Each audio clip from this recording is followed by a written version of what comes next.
তোমরা সবাই ভালো আছো আশা করি। তাহলে আমার পাশেই দেখছো লঙ্কা গাছ, তাহলে দেখো অনেক বড় লঙ্কা হয়েছে। কে লাগিয়েছে? তুমি লাগিয়েছো? হ্যাঁ ও সুন্দর লঙ্কা হয়েছে তো। হ্যাঁ, আরে বাবা, শিমলা মির্চের মতো বড় বড় হয়েছে। বড় বড় লঙ্কা। এই যে এই পাশে দুটো চারা লাগানো হয়েছে। হ্যাঁ ভালোই হয়েছে। ওই দেখো এই যে লঙ্কাগুলো দেখো সাইজ, এই যে লঙ্কার সাইজ ওই দেখো ফুল ফুটছে লঙ্কা। এই যে লঙ্কা দেখো কি সুন্দর হয়েছে, আরো লঙ্কা হবে। এই যে ফুল ফুটেছে, এই দেখো ফুল ফুটেছে,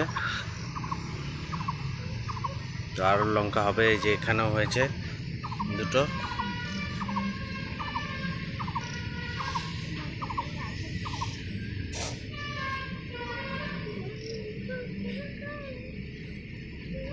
এই যে দেখো মাটিতে গেড়ে গেছে এটা।